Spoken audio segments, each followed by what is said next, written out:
Good morning students. आज हम करेंगे एक्सरसाइज 5.1 जो मैंने पिक भेजी थी एक्सियम की और पोस्टुलेट की, वो तो आपने चैप्टर स्टार्ट करने से पहले कर लिया होगा।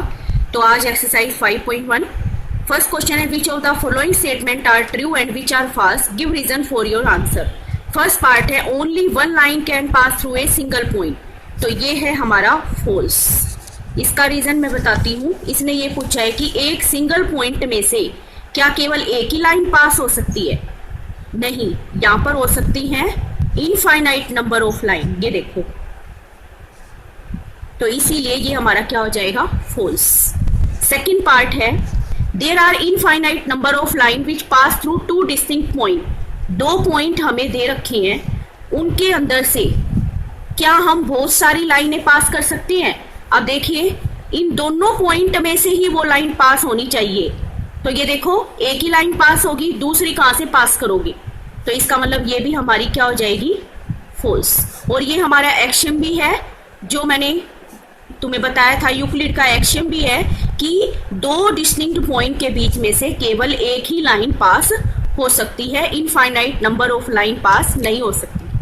थर्ड पार्ट है, ए टर्मिनेटेड लाइन। टर्मिनेटेड लाइन का मतलब जिसके दो एंड पॉइंट हो, जैसे ये ए है और ये बी है, can be produced indefinitely on both the side.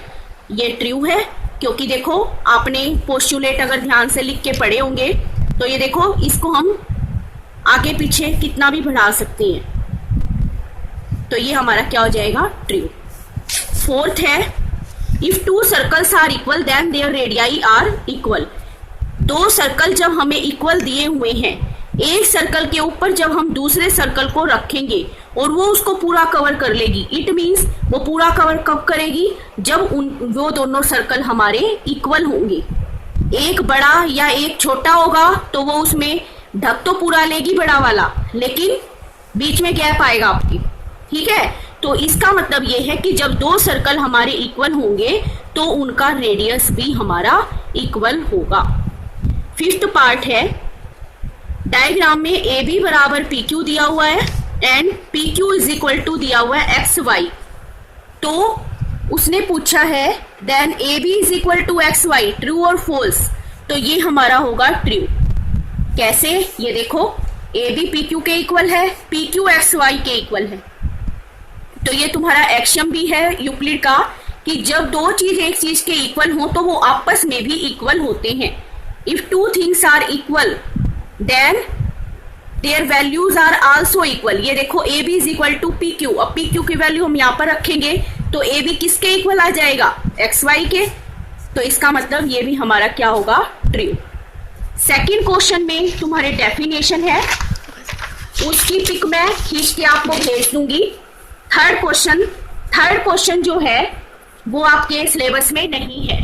Fourth question देखो, थर्ड वाला क्वेश्चन सिलेबस में नहीं है। फोर्थ देखो, if a point C lies between two point A and B such that A C is equal to B C, then prove that A C is equal to half A B, explain by drawing the figure.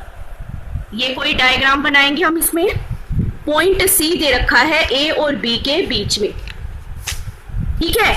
और क्या दे रखा है? A C is equal to B सी।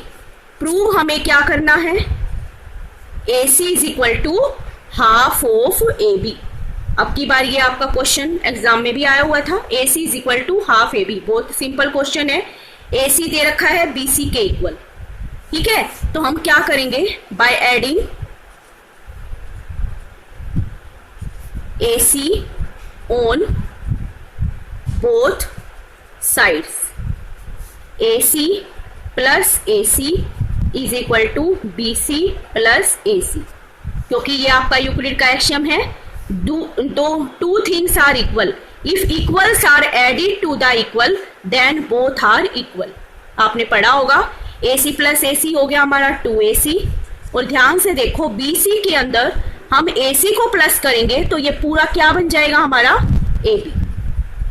और हमें ए सी की value found out करनी है, A C is equal to half of A B. यही प्रूव करना था। प्रूव करने के बाद हमेशा ये लिखोगे hence proved.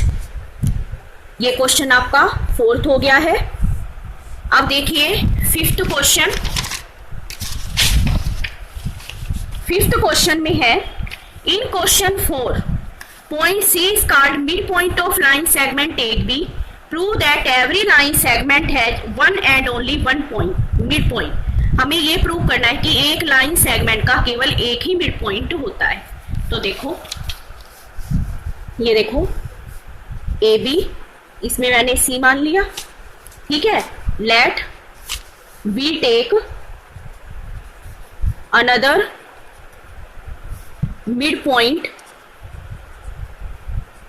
D।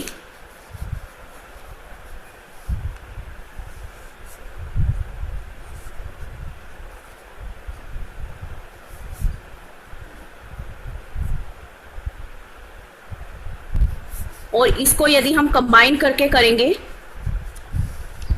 AB C और ये मान लिया मैंने D, ठीक है। अलग अलग भी बता दिया मैंने, एक साथ भी बता दिया। अब if C is mid point of AB, then जब एक लाइन में C हमारा मिड पॉइंट है तो हम ये लिख सकते हैं AC is equal to BC या CB। First equation, if D is mid point of AB, अब हमने मान लिया कि D मिड पॉइंट है तो हम क्या लिखेंगे, AD is equal to DB। ये हो गई हमारी सेकंड। अब हम क्या करेंगे, फर्स्ट में से सेकंड को सब्ट्रैक्ट करेंगे, फर्स्ट माइनस सेकंड, तो AC minus AD is equal to CB minus DB। ध्यान से देखना, ध्यान से समझना, AC पूरी बड़ी लाइन है हमारी, इसमें से हम AD को माइनस कर रहे हैं। AC पूरी लाइन है और ये वाली हम माइनस कर रहे हैं, तो कितना बचेगा हमारा DC, और वो बचेगा पॉजिटिव। अब देखो CB छोटी वाली लाइन है, ये यहां से यहां तक माइनस DB और ये माइनस DB। इस लाइन में से, छोटी वाली लाइन में से हम बड़ी वाली माइनस कर रहे हैं। मान लो 3 में से तुम 4 को माइनस कर रहे हो तो आपका क्या बचता है, हमेशा -1 आएगा। ऐसे ही इसमें से CB में से DB को माइनस कर रहे हैं तो हमारा क्या बचेगा, -DC। समझ में आया बेटा? ये देखो, इस छोटी लाइन में से मैं इतनी बड़ी लाइन को माइनस कर रही हूं तो यहाँ पर नेगेटिव बचेगा। क्यों? 3 - 4 करेंगे तो -1, या 3 - 5 करेंगे तो -2।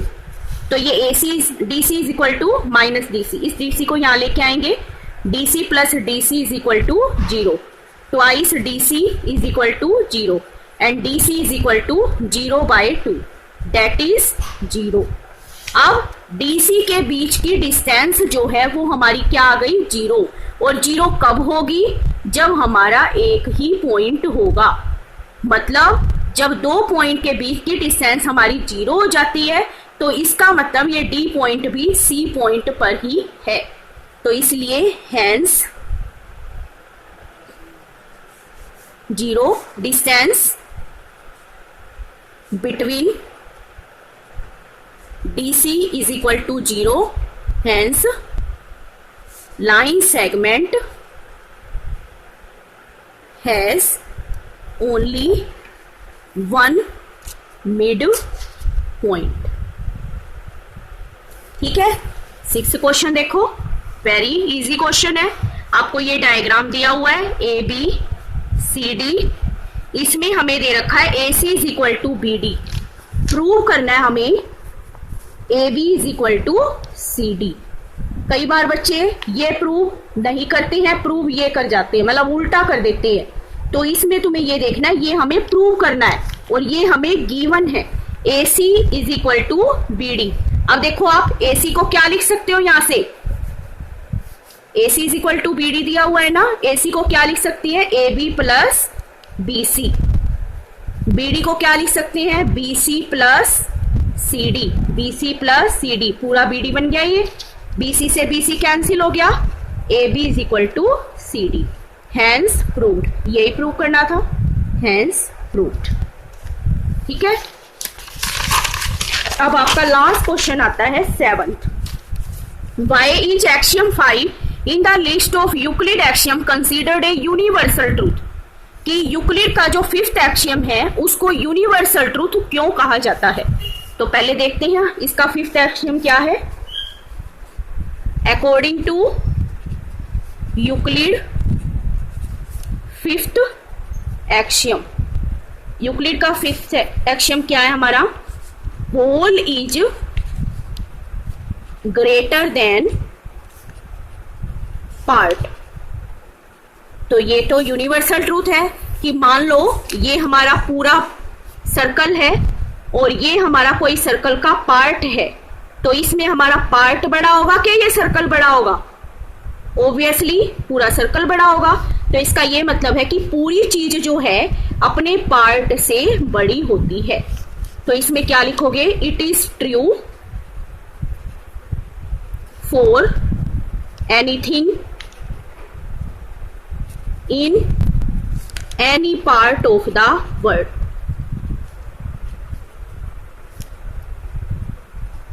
This is universal truth. ये हो गया आपका फिफ्थ चैप्टर। 5.2 आपके सिलेबस में नहीं है। Thank you.